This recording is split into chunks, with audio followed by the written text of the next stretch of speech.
अलीगढ़ में नरेंद्र मोदी और अखिलेश यादव की जनसभा के बाद मंगलवार को BSP supremo Mayawati Maheshwari inter college के मैदान में चुनावी जनसभा को संबोधित किया। मायावती ने इस दौरान कहा कि इस बार अलीगढ़ जनता को ब्राह्मण समाज का विकल्प दिया है, जो जनता के बीच रहता है। उन्होंने कहा कि सर्व समाज के लोगों ने अलीगढ़ में ब्राह्मण प्रत्याशी के लिए सिफारिश की थी।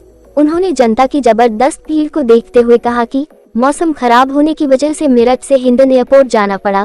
जब मौसम सही हुआ तब अलीगढ़ आई हूँ। काफी देरी से पहुँचने के बावजूद मेरा इंतजार किया, इसलिए अब पूरा भरोसा हो गया है कि अलीगढ़, हाथरस, मथुरा की सीट भारी अंतर से बसपा जीत जाएंगी।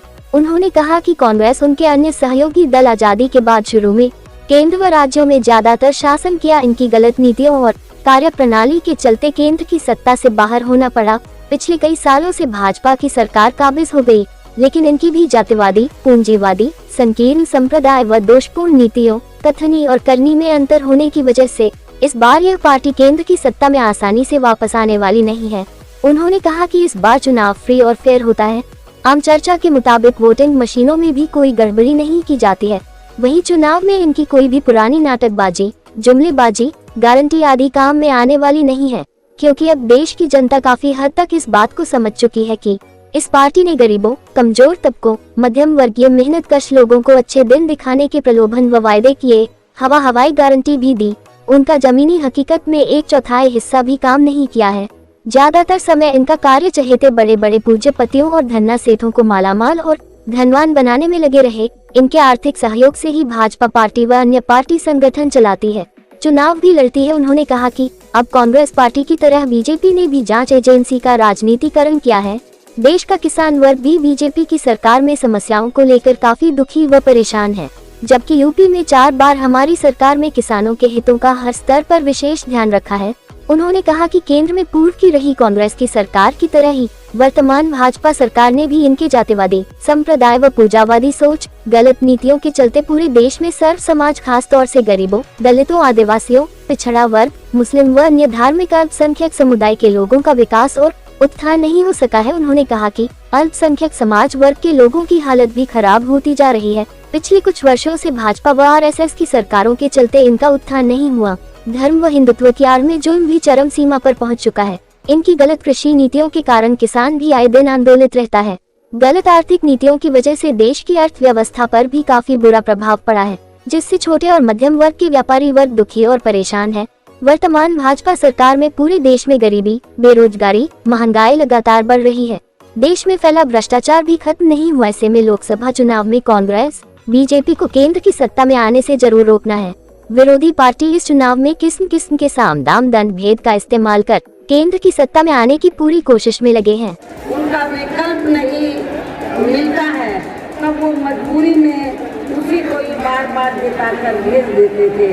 इस बार हमने अलीगढ़ की जनता को, जो यहाँ का सिटिंग एमपी है ब्राह्मण समाज से, बहुजन समाज पार्टी ने आपको ब्राह्मण समाज का उम्मीदवार खड़ा करके उसका विकल्प दिया। आप लोगों को उसका विकल्प दिया है, जो जनता के बीच में रहता है, जनता के सुख दुख में शरीक होता है। और इतना ही नहीं, बल्कि इनको टिकट दिलाने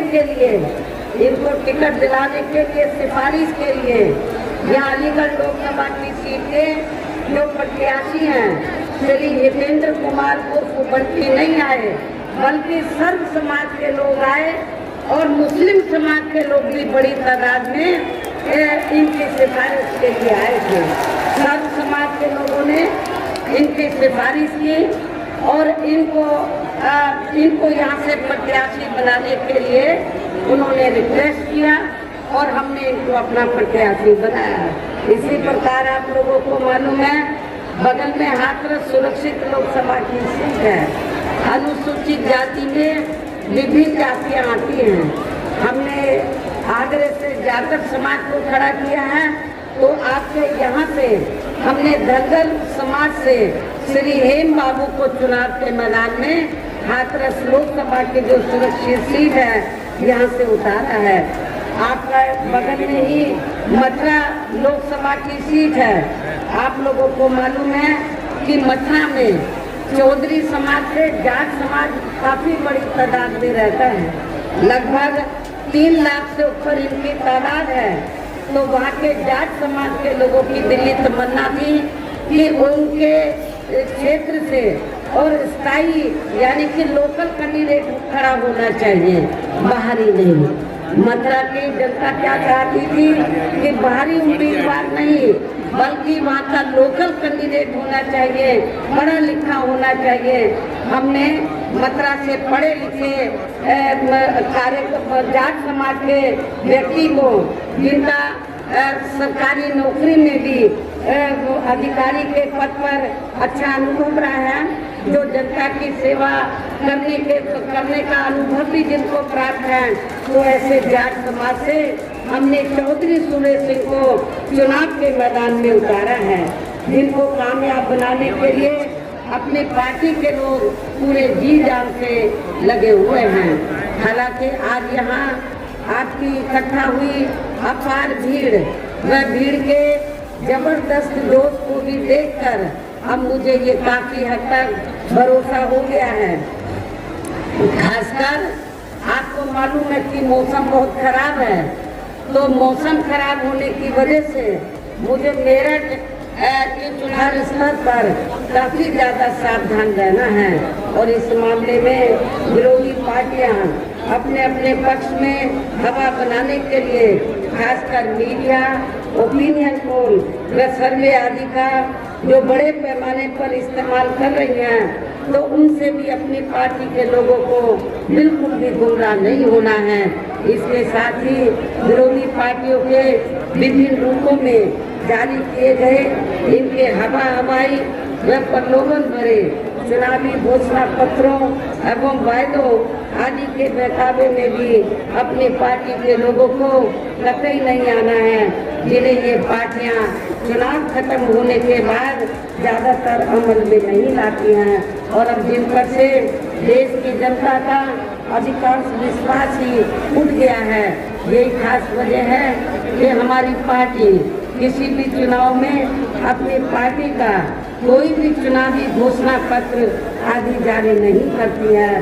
वैसे भी हमारी पार्टी किसी भी मामले में कहने में बहुत कम बल्कि कार्य करके दिखाने में ही ज़्यादा विश्वास रखती है और इस बात का सबसे बड़ा सबूत ये है कि उत्तर प्रदेश में 4 बार हमारी पार्टी के नेतृत्व में रही सरकार ने चुनाव में अपनी पार्टी के बिना कोई जारी किए गए चुनावी घोषणा पत्र के ही प्रदेश व आम जनहित में काफी कुछ ऐतिहासिक कार्य करके दिखाए हैं, जिनकी अब देश में अधिकांश पार्टियों की सरकारें काफी नकल भी कर रही हैं। जबकि इस मामले में हमारी पार्टी का ये कहना है कि यदि इन पार्टियों के स्थान पर केंद्र में हमें अपनी पार्टी की सरकार बनाने का मौका मिलता है, तो तब फिर हमारी पार्टी की बनी सरकार केंद्र में यहाँ अब तक रही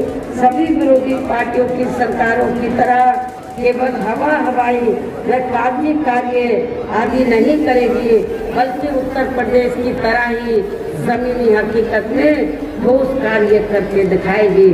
और इस संदर्भ में खासकर मैं ये कहना चाहूँगी, केंद्र द्वारा देश में पिछले कुछ समय से अति गरीब परिवारों को अस्थायी तौर पर फ्री में जो थोड़ी सी खाद्य सामग्री दी जा रही है, तो उससे इनका स्थायी तौर पर भला होने वाला नहीं है। और वैसे भी इनकी ये जटिल समस्या देश में हर हाथ को काम देने से ही केवल उनको ये मालूम है कि पूरे देश में यहाँ दलितों, आदिवासियों एवं अन्य पिछड़े वर्गों का सरकारी नौकरियों में वर्षों से अधूरा पड़ा आरक्षण का कोटा भी अभी तक पूरा नहीं भरा गया है। विशेषकर एससी व एसटी वर्गों के सरकारी कर्मचारियों का पदोन्नति में आरक्षण की अब काफी हद तक प्रभावहीन ही बना दिया गया है। और खासकर जब सपा यहाँ पर पावर में थी समाजवादी पार्टी की सरकार, तो उन्होंने तो सपा की सरकार ने तो एससी व एसटी वर्गों के सरकारी कर्मचारियों का पदोन्नति में आरक्षण ही बिल्कुल खत्म कर दिया था। और जब इसको प्रभावी बनाने के लिए राज्यसभा में हमारी पार्टी द्वारा कांग्रेस सरकार के ऊपर, उस समय की सरकार के ऊपर दबाव बनाकर तो इसमें संशोधन बिल लाया गया। तो वहाँ पर हाउस के अंदर राज्यसभा में उस समय मैं भी मेंबर पार्लियामेंट थी, तो राज्यसभा में उस समय समाजवादी पार्टी के जो मेंबर पार्लियामेंट थे उन्होंने इस बिल को ही फाड़ दिया और इस बिल को पास नहीं होने दिया। ये भी मैं आपको बताना चाहती हूँ। और अंदर अंदर कांग्रेस और बीजेपी ने भी सत्ता को आगे करके तो पदोन्नति में आरक्षण का जो बिल है, संशोधन बिल, इसको पास नहीं होने दिया। इन सब के षड्यंत्र के तहत ये सब कुछ हुआ है। साथ ही केंद्र व राज्यों में भी विरोधी पार्टियों की कई सरकारों में इन सभी वर्गों को प्राइवेट सेक्टर में आरक्षण दिए जाने की व्यवस्था किए बिना ही इनकी सरकारों के ज्यादातर सरकारी कार्य अब प्राइवेट सेक्टर के जरिए ही इनके बड़े बड़े पूंजीपतियों व धन्ना सेठों आदि को ही दिए जाने के कारण अब इनको पूरे देश में आरक्षण का बहुत कम ही लाभ मिल पा रहा है। इसी प्रकार इनका अन्य और मामलों में भी शोषण व उत्पीड़न आदि होना अभी तक भी बंद न करने। यदि ये चुनाव इस बार फ्री एंड फेयर होता है तथा आम चर्चा के मुताबिक वोटिंग मशीनों में भी कोई गड़बड़ी आदि नहीं की जाती है और वैसे भी इस बार चुनाव में इनकी कोई भी पुरानी एवं नई चल रही नाटकबाजी, जुमलेबाजी व गारंटी आदि काम में आने वाली नहीं है, क्योंकि अब देश की जनता काफी हद तक इस बात को समझ चुकी है कि इनकी पार्टी ने अब तक देश के विशेषकर गरीबों, कमजोर तबकों, मध्यम वर्गीय एवं अन्य मेहनतकश लोगों को जो इन्हें अच्छे दिन दिखाने के असंख्य प्रलोभन भरे वायदे किए हैं तथा अनेकों हवाई व कागजी गारंटी भी दी है, तो उनका जमीनी हकीकत में अभी तक इन्होंने लगभग 1/4 हिस्सा भी कार्य पूरा नहीं किया है, बल्कि इसके स्थान पर इनका ज्यादातर समय व ताकत भी या इनके अपने चहेते रहे बड़े बड़े पूंजीपतियों एवं धन्ना सेठों को ही ज्यादा से ज्यादा मालामाल व धनवान आदि बनाने में तथा उन्हें हर स्तर पर छूट देने व बचाने में ही लगी रही है, जिनके अधिकांश आर्थिक सहयोग से ही ये पार्टी व अन्य पार्टियां भी अपना संगठन चलाती हैं तथा चुनाव आदि भी लड़ाती हैं। इसका काफी कुछ खुलासा कौन की अभी हाल ही में आई रिपोर्ट से भी हो जाता है। इसके साथ ही अब ऐसा लगता है कि कांग्रेस पार्टी की तरह ही बीजेपी ने भी केंद्र की तमाम सरकारी जांच एजेंसियों का ज्यादातर राजनीतिकरण ही कर दिया है। इसके अलावा देश के किसान वर्ग भी वर्तमान बीजेपी की सरकार में शुरू से ही अपनी विभिन्न समस्याओं को लेकर काफी ज्यादा दुखी व परेशान रहे हैं और अभी भी हैं, जबकि यूपी में 4 बार हमारी पार्टी की रही सरकार ने इनके हितों का भी हर स्तर पर विशेष ध्यान रखा है। इतना ही नहीं बल्कि केंद्र में पूर्व रही कांग्रेसी सरकार की तरह ही वर्तमान भाजपा सरकार में भी इनकी जातिवादी, हीन, सांप्रदायिक एवं पूंजीवादी सोच व नीतियों के चलते ही पूरे देश में सर्व समाज में से खासकर गरीबों, दलितों, आदिवासियों, पिछड़े वर्गों, मुस्लिम एवं अन्य धार्मिक अल्पसंख्यक समाज के लोगों का भी पूर्ण रूप से विकास व उत्थान आदि रहे। अन्य धार्मिक अल्पसंख्यक समाज के लोगों की भी हालत हर स्तर पर यह काफी ज्यादा खराब व दयनीय बनी हुई है। इतना ही नहीं बल्कि पिछले कुछ वर्षों से केंद्र के अधिकांश राज्यों में भी बीजेपी व आरएसएस की सरकारों के चलते हुए अब इनका विकास एवं उत्थान आदि होना काफी हद तक बंदशाई हो गया है। आए दिन इन पर खासकर धर्म की आड़ में हो रही, हिंदुत्व की आड़ में हो रही जुल्म जाति भी यह काफी ज्यादा चरम सीमा पर पहुंच चुकी है। इसके साथ साथ अपर कास्ट समाज में से विशेषकर गरीब लोगों की भी हालत हमें कोई खास अच्छी नजर नहीं आती है। इनकी गलत कृषि नीतियों के कारण किसान वर्ग भी आए दिन आंदोलित ही रहता है। साथ ही इनके गलत आर्थिक नीतियों की वजह से देश की अर्थव्यवस्था पर भी इसका काफी बुरा प्रभाव पड़ा है, जिससे यह विशेषकर छोटे एवं मध्यम वर्गीय व्यापारी वर्ग भी काफी ज्यादा दुखी व परेशान है। और अब केंद्र में पूर्व की रही सरकारों की तरह ही वर्तमान भाजपा सरकार में भी यह पूरे देश में गरीबी, बेरोजगारी एवं महंगाई आदि भी लगातार काफी ज्यादा बढ़ रही है। देश में हर स्तर पर फैला भ्रष्टाचार भी अभी तक खत्म नहीं हुआ है। साथ ही अपने देश की सीमाएं भी अभी तक पूरे तौर से सुरक्षित नहीं है। ये भी बड़ी चिंता की बात है। ऐसे में अब आप लोगों को देश में हो रहे लोकसभा चुनाव में कांग्रेस, बीजेपी व इनकी सहयोगी पार्टियों को भी केंद्र की सत्ता में आने से जरूर रोकना है। जिनकी गलत नीतियों व गलत कार्य प्रणाली आदि को आप लोग काफी हद तक आजमा भी चुके हैं। ऐसी स्थिति में अब ये विरोधी पार्टियां इस चुनाव में भी किस्म किस्म के साम, दाम, दंड भेद आदि अनेकों हथकंडे इस्तेमाल करके केंद्र की सत्ता में आने की पूरी कोशिश करी। लेकिन रास्ते में मौसम इतना ज्यादा खराब था कि हेलीकॉप्टर को वापस हिंडन में लैंड करना पड़ा। जब मौसम थोड़ा क्लियर हुआ तब मैं यहाँ पर आप लोगों के बीच में आई हूँ। मैं काफी देरी से पहुँची हूँ, लेकिन इसके बावजूद भी मुझे आप लोगों के ऊपर गर्व है कि इसके बावजूद भी आप लोग डटे रहे। कई घंटे तक आप लोगों ने मेरा इंतजार किया। इससे मुझे अब पूरा भरोसा हो गया है कि आप लोग इस बार तीनों सीटों को रिकॉर्ड तोड़ वोटों के अंतर से जरूर जिताएंगे।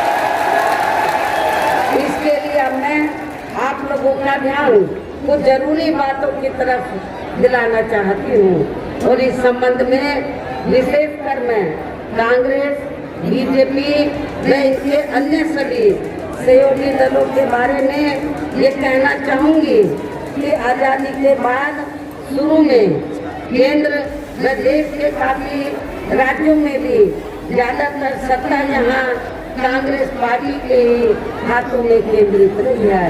किंतु इनके अधिकार मामलों में रही गलत नीतियों एवं गलत कार्य प्रणाली आदि की वजह से ही फिर इस पार्टी को केंद्र व काफी राज्यों की भी सत्ता से बाहर होना पड़ा है। तथा यही स्थिति इनकी सहयोगी पार्टियों की भी बनी रही है, जिसके कारण ही फिर पिछले कई वर्षों से बीजेपी व इनके सहयोगी दल केंद्र एवं काफी राज्यों की भी सत्ता में काबिज हो गए हैं। लेकिन इनकी भी ज्यादातर रही जातिवादी, पूंजीवादी, संकीर्ण, सांप्रदायिक व द्वेषपूर्ण नीतियों एवं कार्य प्रणाली आदि से तथा इनके कथनी व करनी में भी काफी अंतर होने की वजह से अब ऐसा लगता है कि इस बार ये पार्टी भी केंद्र की सत्ता में, इस बार ये भारतीय जनता पार्टी भी केंद्र की सत्ता में आसानी से वापस आने वाली नहीं है।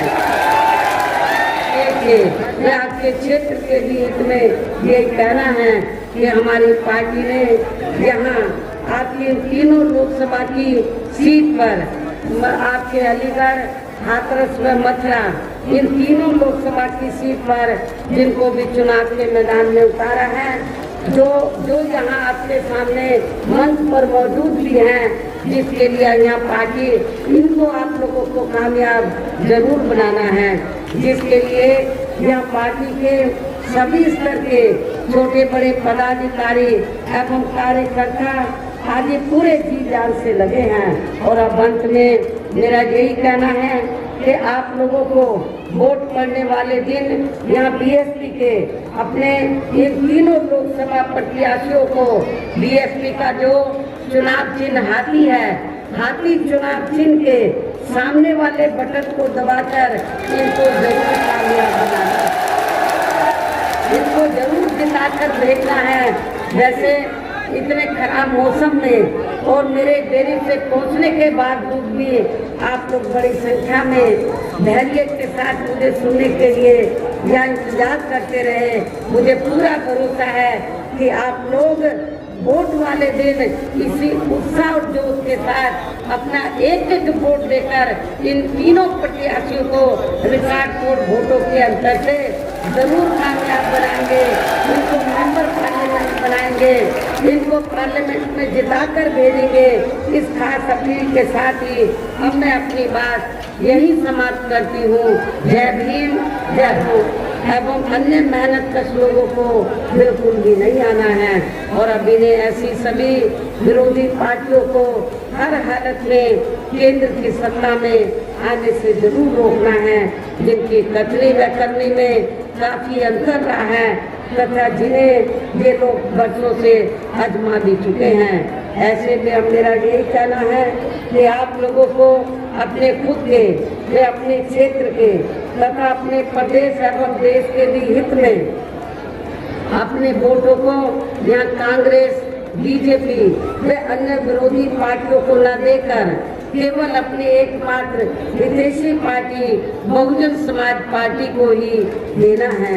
जो ये पार्टी उत्तर प्रदेश की तरह ही केंद्र में भी अपनी पार्टी की सरकार बनने पर फिर पूरे देश में यहाँ अपनी पार्टी की सर्वजन हिताय व सर्वजन सुखाय की नीतियों पर आधारित सरकार चलाएगी।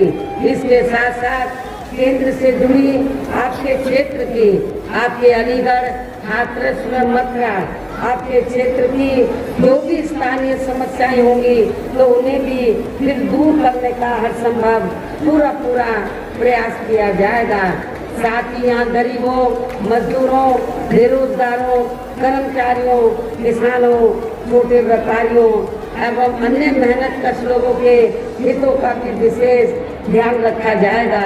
सर्व समाज में से खासकर दलितों, आदिवासियों, पिछड़े वर्गों, मुस्लिम व अन्य धार्मिक अल्पसंख्यक समाज के लोगों के विकास व उत्थान के साथ साथ हर स्तर पर इनकी सुरक्षा आदि के लिए भी सख्त कदम उठाए जाएंगे और तभी फिर यहाँ वास्तव में अपने देश के महान संतों, गुरुओं व महापुरुषों में भी विशेषकर महात्मा ज्योतिबा फूले, श्री छत्रपति शाहू जी महाराज, श्री नारायण गुरु, बाबा साहब डॉक्टर भीमराव अम्बेडकर एवं मान्यवर श्री कांशीराम जी आदि का अधूरा रहा सपना जरूर साकार हो सकता है, जिनको यूपी में हमारी पार्टी के नई सरकार द्वारा हर स्तर पर पूरा आदर सम्मान दिया की सरकार विशेष ध्यान देगी।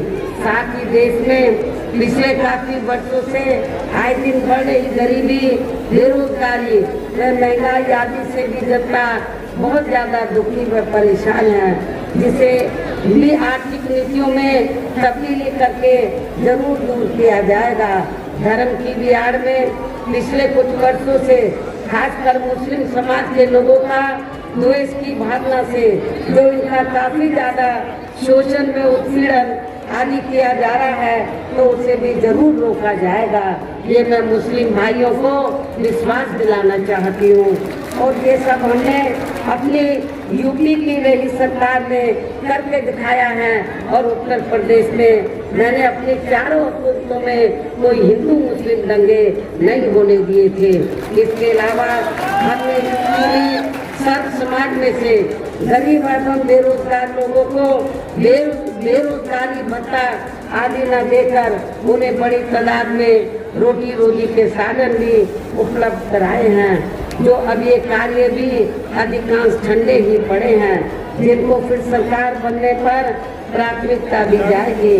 कहने का तात्पर्य ये है कि देश में इस समय हो रहे